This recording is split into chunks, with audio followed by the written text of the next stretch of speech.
Hi hello welcome. Nirman textiles ஒரு garment company இருக்கு. காலைல 6:30 மணிக்கு நல்ல ஒரு பனிமூட்டமா இருக்கு. தொழிலாளர்கள் எல்லாருமே அந்த கம்பெனி வாசல் வந்து நின்றுட்டு இருக்காங்க. 8 மணிக்கு என்ன பண்றாங்க, மெக்ஜாபினான்ற ஒரு பெண் வராங்க. அவங்க கையில ஒரு பையும் ஒரு கையில அப்பாயின்மெண்ட் லெட்டர் எடுத்துட்டு வராங்க. அந்த கம்பெனிக்கு வாசலுக்குள்ள நுழையறாங்க. அப்ப செக்யூரிட்டி கார்டு தடுக்கிறாரு. யார் நீங்க அப்படின்னு சொல்லிட்டு கேட்கிறாரு. இல்ல நான் புதுசா கம்பெனிக்கு சேர வந்திருக்கேன் அப்படின்றாரு. அவர் ஒரு கால் பண்ணி சார் புதுசா கம்பெனிக்கு சேர யாராவது வந்திருக்காங்களான்னு சொல்லிட்டு ஒரு கன்ஃபர்மேஷன் பண்ணிட்டு அந்த பெண்ணை உள்ள அனுப்புறாரு. அந்த கார்மெண்ட்ஸ்ல பாத்தீங்கன்னா கிட்டத்தட்ட 400 பெண்களுக்கு மேற்பட்டு வேலை செய்யறாங்க.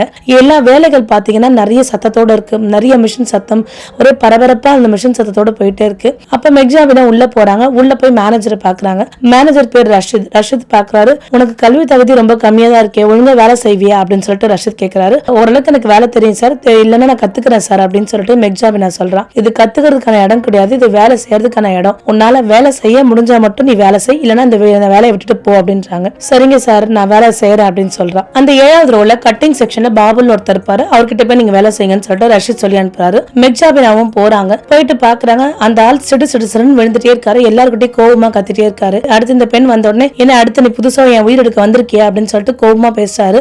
இல்லைங்க சார் நான் வேலை செய்ய தான் வந்தேன், எனக்கு வேலை செய்யறதா முக்கியம் கிடையாது, 1 மணி நேரத்துக்கு எனக்கு 120 பீஸ் வந்தாகணும், நீ என்ன பண்ணுவ எது பண்ணுவேன்னு எனக்கு தெரியாது அப்படின்ற. மெக்ஜாபினா கொஞ்சம் பதற்றம் ஆயிடுறா. பதற்றமாயி இந்த மிஷின்ல உட்காரும் போது என்ன பண்றா, தெரியாம கையை விட்டுடுறா. கையில இருந்து ரத்தம் கொட்டுது. ரொம்ப தவிக்கிறா, வலிக்குதுன்னு கத்துறா. ஆனா பாபுல என்ன இங்க நாடகம் ஆட வந்திருக்கியா, வேலை செய்ய வந்திருக்கன்னு நினைச்சுன்னு பார்த்தா நீ நாடகம் ஆடிட்டு இருக்க, அப்படிதான் மிஷின்ஸ் எல்லாம் குத்ததான் செய்யும், போயிட்டு ஒழுங்கா வேலை செய்யற வழியே பாரு, 1 மணி நேரத்துக்குள்ள எனக்கு 120 பீஸ் நீ கொடுத்தே ஆகணும் அப்படின்னு சொல்றாரு. அப்ப மெக்ஜாபினாக்கு ஒரே அதிர்ச்சி, என்ன முதல் நாளே நம்மளுக்கு இவ்வளவு பயங்கரமா இருக்கு, இப்படி கொஞ்சமும் எதுவும் பார்க்காம வந்து இவ்வளவு வேலை செய்ய சொல்றாங்களே அப்படின்றா. அங்க உள்ள பக்கத்துல உள்ளவங்க சொல்றாங்க இந்த ஆள் எப்பவுமே கோமாதாம பேசுவான். அங்க உள்ள நிறைய பேர் வந்து கிசுகிசுக்கிறாங்க. ஒரு வயசானவங்க மெக்ஜாபினாட்ட வந்து அம்மா இந்த ஆள் எப்பவுமே கோமாதான் பேசுவான், நாங்க யாரும் சப்போர்ட் எல்லாம் செய்ய முடியாது, நீ அட்ஜஸ்ட் பண்ணிட்டு வேலை செய்யுமா அப்படின்னு சொல்றாங்க. சரின்னு சொல்லிட்டு என்ன பண்றான் மெக்ஜாபினா, வழக்கமே இதுதான் போலன்னு சொல்லிட்டு இதெல்லாம் பொறுத்துட்டு அவங்க வேலையை ரொம்ப அழகா செய்ய ஆரம்பிக்கிறாங்க. அங்க செஞ்சுட்டே இருக்கும்போது என்ன ஆகுது அப்படின்னு நாங்க வந்து ஆயிஷா ஒருத்தவங்களுக்கு ஹார்ட் அட்டாக் மாதிரி வந்துருச்சு. அங்க துடிக்கிறாங்க. யாராவது ஹாஸ்பிட்டல் சொல்லி கூப்பிடுறாங்க. ஆனா யாரும் பெருசா கண்டுக்கல, எல்லாருமே வேலை செஞ்சுட்டே இருக்காங்க. அப்ப மெக்ஜாபினா என்ன பண்றாங்க, எப்படி இருக்கு உடம்பு, ஹாஸ்பிட்டல் கூப்பிடுங்க, டாக்டர் கூப்பிடுங்க அப்படின்னு சொல்லிட்டு மெக்ஜாபினா சொல்றா. ஆனா மெக்ஜாபினா சொல்றது பெருசா யாருமே கேட்கல. இவ போய் சாகிறதா வீட்டுல போய் சாகட்டும் அப்படின்னு சொல்லிட்டு ரொம்ப கடுமையா பேசுறாரு. அப்ப அவங்க செத்துட்டாங்கன்னா எப்படி நீங்க வேலை செய்வீங்க, எல்லாம் என் உயிர் எடுக்க வந்துடுறாங்கன்னு சொல்லிட்டு அந்த பாபுல் ரொம்ப மோசமா திட்டாரு. அப்ப மெக்ஜாபினா கேட்கிறேன், அவங்களுக்கே உடம்பு சரியில்லை, நீங்க ஹாஸ்பிட்டல் டாக்டர் கூப்பிட்டு தேவையில்லாம அவங்களை திட்டிட்டு இருக்கீங்க, அது மட்டும் இல்லாம உங்களுக்கு வேலை கிடையாதுன்னு சொல்றீங்க, இப்படி எல்லாம் சொல்றீங்கன்னா அவங்களுக்கு இன்னும் பதட்டம் அதிகமா தானே செய்யும், நீங்க ஏன் இந்த மாதிரி பேசுறீங்க அப்படின்றாரு. நீங்க கண்டிப்பா ஒரு டாக்டர் கூப்பிடல அப்படின்னு சொல்லிட்டு கொஞ்சம் வேகமா பேசுறா. பாபுலுக்கு கோவம் வந்துச்சு. உன்னையான மிஷின்ல இருந்து வெளியில வர சொன்னது, இன்னைக்கு 1 மணி நேரத்துக்குள்ள எனக்கு 120 பீஸ் வேணும் கேட்டல, பீஸ் ரெடி பண்ணிட்டியா, இப்ப பீஸ் ரெடி பண்ற வழியை பாரு, நான் அதை பாத்துக்கிறேன் அப்படின்றாங்க. திடீர்னு ஒரு குரல் வருது, ஆம்புலன்ஸ் வந்துருச்சு அப்படின்னு சொல்லிட்டு ஒரு குரல் வருது. அப்ப ஆயிஷாவோட கணவரும் வந்துட்டாரு அவங்களை கூட்டிட்டு போகிறதுக்காக. இப்பதான் மெக்ஜாபினாக்கு நிம்மதியாவே இருக்கு. அப்பாடா எப்படியோ நிம்மதி, நல்லபடியா அவங்க வந்துட்டாங்க அப்படின்னு சொல்லிட்டு அவளோட தன்னோட வேலையை பார்த்துட்டே இருக்கா. அப்படி மறுநாள் போது 2வது நாள் வேலைக்கு வர. இந்த நாள் கத்துவான்றது எல்லாமே தெரிஞ்சிருச்சு. இருந்தாலும் வந்து மெக்ஜாபினா குரல் கொடுத்த நினைச்சு மற்ற எல்லா பெண்களும் ஒரே சந்தோஷப்படுறாங்க. அங்குள்ள பெண்களை மெக்ஜாபினா அப்படின்னு சொல்லிட்டு கத்துறாங்க. மெக்ஜாபினா என்ன பண்றாங்க, எல்லாருமே இவங்க சொல்றதை மட்டும் தான் கேட்டுட்டு இருக்காங்க. இங்க உள்ள யாருக்குமே இவங்க எதிர்த்து பேசுற தைரியம் யாருக்குமே வரல அப்படின்னு சொல்றாங்க. முந்த 2 நாட்களா வேலை அதிகமா இருக்கு. மறுநாள் என்ன பண்றா, வேலை செய்ய வர. வேலை செய்யணும் என்ன பண்றாங்க, கண்டிப்பா நீங்க ஓவர் டைம் பார்த்தே ஆகணும், இன்னைக்குள்ள டெலிவரி கொடுத்தே ஆகணும் அப்படின்னு சொல்லிட்டே இருக்காங்க. கண்டினியூஸா ஒர்க் பண்ணிட்டே இருக்காங்க. அப்ப ஒர்க் பண்ணிட்டே இருந்தாங்க. அந்த வாரம் கடைசி வருது. மேனேஜர் ரஷிதும் ஜிஎம் சாஹிபா என்ன பண்றாங்க, சம்பளத்தை கொடுக்கறதுக்காக பார்த்துட்டே இருக்காங்க. அப்ப ஒரு நாளுக்கு எல்லாருக்குமே சம்பளம் கொடுத்துட்டே வராங்க. எல்லாரும் சம்பளம் வாங்கிட்டு போறாங்க. ஒரு சில பெண்கள் அழுதுட்டு இருக்காங்க. சார் நான் 12 நாட்கள் இரவு 10 மணி வரைக்கும் வேலை செஞ்சிருக்கேன், ஆனா நீங்க அதை நோட் பண்ணல, நோட் பண்ணுங்க சார் அப்படின்னு சொல்லிட்டு கத்துறாங்க.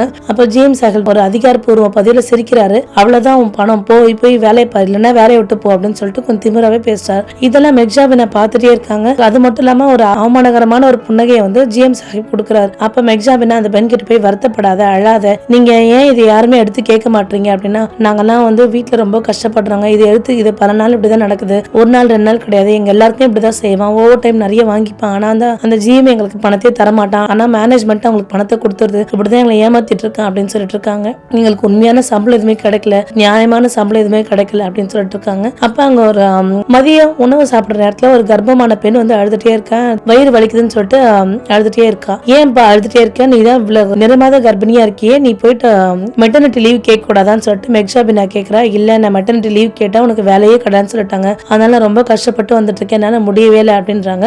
மறுபடியும் பாபுல் கிட்ட போய் பாக்குறாங்க. மெட்டர்னிட்டி லீவ்ன்றது கன்ஃபார்மா தரணும்னு உங்களுக்கு தெரியாதா, இது ரூல்ஸ் இருக்கு அப்படின்றாங்க. உங்களுக்கு இதை பத்தி தெரியாதா அப்படின்றாங்க. உடனே பாபுல் மெக்ஜாபினாவை பார்த்துட்டு, முதல் நாளே வந்து நீ கையில ஊசி கடிச்சிச்சுன்னு சொல்லிட்டு ரத்தம் வந்துச்சு நாடகம் ஆடின, இப்ப என்ன புதுசா நாடகம் ஆடுறேன்? நான் ஒன்னும் நாடகம் ஆடல, இருக்கிற உண்மையதான் கேட்கிறேன், எல்லாரும் முன்னாலேயும் கேட்கிறேன். கண்டிப்பா மெட்டர்னிட்டி லீவ்னு கன்சீவா நீ கொடுத்தே ஆகணும், இது சட்டம் அப்படின்றாரு. நீ சட்டம் கத்துக்க போறேன்னு நினைக்கிறேன், நீ வேலையை விட்டு போக போறேன்னு நான் நினைக்கிறேன் அப்படின்றாரு. இது சட்டம் பேசுறதுக்கு நம்ம ஒன்னும் கோர்ட்டு கிடையாது, நீ ஒன்னும் நீதிபதி கிடையாதுன்னு பாபுல் சொல்றாரு. கண்டிப்பா இதுக்கான நீதி கண்டிப்பா நான் வாங்கி தருவேன் அப்படின்னு சொல்றாங்க. அப்போ உனக்கு எப்படி இவ்வளவு தைரியம் வந்துச்சு அப்படின்னு ரொம்ப கோவம் வராரு.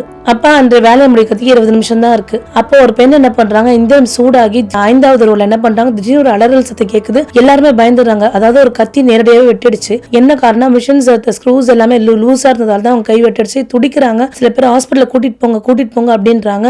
எல்லாம் செய்யுங்க அப்படின்றாங்க. ஜிஎம் சாஹிப் வராரு. முதல்ல மருத்துவ போய் கூட்டிட்டு போங்க அப்படின்னு மெக்ஜாபின் சொல்றா. ஆனா ஜிஎம் சாஹிப் அவங்க கிட்ட இருந்து முதல்ல ஒரு கையெழுத்து வாங்க தான் பாக்குறாரு. இந்த தப்பு நீங்க உங்களதுன்னு ஒத்துக்கணும், அப்படி ஒத்துக்கல அப்படின்னா நீங்க வேலையை விட்டு நீக்கப்படுவீங்க, இதுல நீங்க கையெழுத்து போடலன்னா நீங்க ஹாஸ்பிட்டல் போக முடியாது அப்படின்னு சொல்றாரு. அப்ப மெக்ஜாபின் கேட்கிறாரு, நீங்க எப்படி இந்த மாதிரி கையெழுத்து வாங்கினா, முழுக்க இது உங்க மேலதான் தப்பு, எப்படி நீங்க அவங்ககிட்ட கையெழுத்து வாங்கினா, மெக்ஜாபினா நீங்க இதை தலையிடாதீங்க அப்படின்னு சொல்றாரு. அப்ப ரொம்ப கோவமா எடுத்துட்டு என்ன பண்றா, மொபைல் எடுக்கிறா, வீடியோ எடுக்கிறா, மொபைல் எடுக்கிறா, மொபைல் அலோடு இல்லைன்னு சொல்லிட்டு செக்யூரிட்டி கார்ட்ஸ் வந்து மொபைல வாங்கிக்கிறாங்க.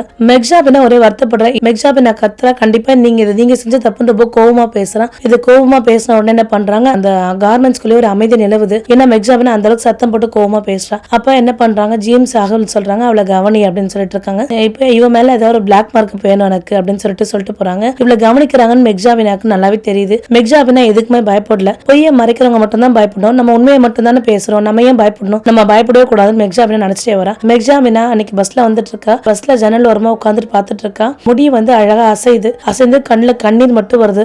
தொழிலாளர்கள் ஏன் இவ்வளவு பயப்படுறாங்க, தேவையில்லாத வேலை எல்லாம் நடக்குது, இவங்க தைரியமா கேள்வி கேட்டிருந்தாங்கன்னா எல்லாமே கரெக்டா தான் நடந்திருக்கும் அப்படின்றாங்க. மறுநாள் என்ன பண்றா அப்படின்னா, மெக்ஜாபினா கண்டிப்பா இதுக்கு ஒரு தீர்வு நான் கொண்டு வருவேன்னு சொல்லிட்டு வரா. மெக்ஜாபினா அடுத்த நாள் வரா, ஒரு பெரிய ஒரு 4-5 கார்ல வரா. மெக்ஜாபினா யாரும் இல்ல, இந்த கார்மெண்ட்ஸோட உண்மையான உரிமையாளர் மெக்ஜாபினா தான். தன்னோட தந்தை நடத்துற கார்மெண்ட்ஸ்க்கு உரிமையாளர் மெக்ஜாபினா தான். மெக்ஜாபினா பார்த்த உடனே அங்க உள்ள ஊழியர்கள் எல்லாம் ஒரே சந்தோஷப்படுறாங்க. எல்லாருமே ஒரு மாதிரி கை நடுக்கத்தோட இருக்காங்க, எப்படி என்ன செய்ய போறாங்க அப்படின்னு. அப்ப மெக்ஜாபினா அங்க ஒரு மைக் கொண்டு வந்து பேசுறாங்க. அதுவும் மெக்ஜாபினா ஒரு சாதாரண உடையில வந்திருக்காங்க. அது மட்டும் இல்லாம ஒரு கான்ஃபரன்ஸ் ரூம்ல ஆதாரங்கள் எல்லாமே திரட்டிருக்காங்க. யார் எப்படி பேசுறாங்க, ஊழியர்களை எவ்வளவு கிழிவா நடத்துறாங்க அப்படின்றத பேசுறாங்க அப்படின்றது. அது மட்டும் இல்லாம ஓவர் டைம் சொல்லிட்டு மேனேஜ்மெண்ட்ல இருந்து பணத்தை வாங்கிட்டு இவங்க எல்லா பணத்தை எடுத்துக்கிறாங்கன்றது எல்லாத்தையும் ஆதாரப்பூர்வமா மெக்ஜாபினா நிரூபிச்சிருக்காங்க. அது மட்டும் இல்லாம ஊழியர்கள் கிட்ட வந்து பேசிருக்காங்க, நீங்க உங்க உரிமையை கைத்தட்டி கேட்கணும், நீங்க கைத்தட்டி கேட்கலாம் இந்த மாதிரி கேவலமான செயல் செய்யறவங்க செஞ்சுட்டே இருப்பாங்க, அதனால நீங்க உங்களோட விஷயத்த நீங்க கரெக்டா கேட்கணும், நீங்க வந்து கண்டிப்பா இருந்திருக்கணும்,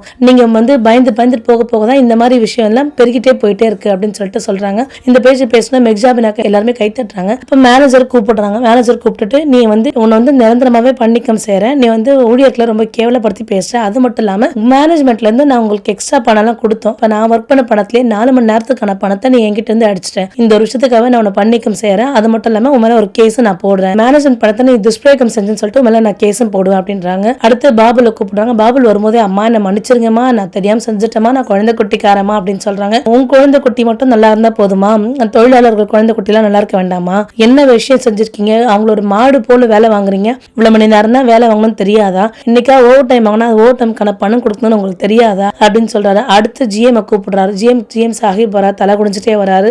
இவங்க செஞ்சதுக்கெல்லாம் முக்கிய புள்ளியே நீங்க தான் வந்து ஒரே விஷயத்துல கண்டிச்சிருக்கணும், இது செய்யறது தவறு நீங்க சொல்லிருக்கணும், ஆனா நீங்க தவறு செய்யத என்கரேஜ் பண்ணீங்க, அதனால உங்களை வந்து பெர்மனண்டா நான் பணி நீக்கம் செய்யறேன் அப்படின்னு சொல்லிட்டு சொன்னாங்க. இதை சொன்ன உடனே அங்க இருந்த ஊழியர்கள் எல்லாருமே ரொம்ப சந்தோஷமா கை தட்டுறாங்க, இது பண்றாங்க. அப்ப அங்க மெக்ஜாபினா சொல்றா, இங்க நீங்க வேலை செய்யறது உங்களோட கடமை, உங்க கடமை நீங்க கரெக்டா செய்யும் போது எந்த விதத்திலும் யாருக்காகவும் எதுக்காகவும் பயப்படக்கூடாது, நீங்க தைரியமா இருக்கணும், உங்களோட எமர்ஜென்சி சிச்சுவேஷன் வரும்போது கண்டிப்பா எதிர்த்து பேசணும், யாருக்காவது ஒரு உடல்நிலை சரியில்லை உடனடியாக டாக்டர்ஸ் கூப்பிடணும், இல்ல ஆம்புலன்ஸ்ல போகணும், இதெல்லாம் வந்து சாதாரண ஒரு விஷயம், சின்ன எளிய விஷயத்தை நீங்க கத்துக்கோங்க, ஒரு எளிய விஷயங்களும் நீங்க தெரிஞ்சுக்கணும், தெரிஞ்சுக்காம இருக்கவே நிறைய பேர் உங்களை ஏமாற்றாங்க, இனிமே விழிப்புணர்வோட இருங்க, நல்லா வேலை செய்யுங்க, நம்ம வந்து ஒரு குடும்பமாவே வேலை செய்யலாம் அப்படின்னு சொல்லிட்டு சொல்றாங்க. இனிமே யார் எது கேட்டாலும் கேள்வி கேளுங்க, ஓனர் ஆகிய நான் உங்களுக்கு இந்த உரிமையை தரேன் அப்படின்னு சொன்னேன். எல்லாரும் கை தட்டி ரொம்ப பெருமைப்படுறாங்க, சந்தோஷப்படுறாங்க. அந்த கார்மெண்ட்ஸ்ல முந்தைய விட இப்ப வேலை ரொம்ப நல்லாவே போகுது, அந்த ஊழியர்கள் நிறைய சேர்த்திருக்காங்க, அந்த கார்மெண்ட்ஸ்ல பத்தி நிறைய நல்ல விஷயங்கள் சொல்ல ஆரம்பிச்சிட்டாங்க. இந்த கார்மெண்ட்ஸ்ல வேலை செஞ்சா ஸ்ட்ரிக்டாலாம் கிடையாது, கரெக்டா வேலை செஞ்சா போதும், நம்மளுடைய உரிமையை நம்ம கேட்டு வாங்கிக்கலாம் அப்படின்னு நிறைய பேர் சொல்லவும் மெக்ஜாபினாக்கு ஒரே சந்தோஷமா இருக்கு, நம்மளுடைய கார்மெண்ட்ஸ் நல்லபடியா போயிட்டு இருக்கு அப்படின்னு ரொம்ப சந்தோஷப்படுறாங்க. எல்லாரோட உரிமையும் நிலைநாட்டிருக்காங்க மெக்ஜாபினா. மெக்ஜாபினா பத்தி நீங்க என்ன நினைக்கிறீங்கன்னு கமெண்ட்ல சொல்லுங்க. மீண்டும் ஒரு நல்ல வீடியோவில் சந்திக்கிறேன்.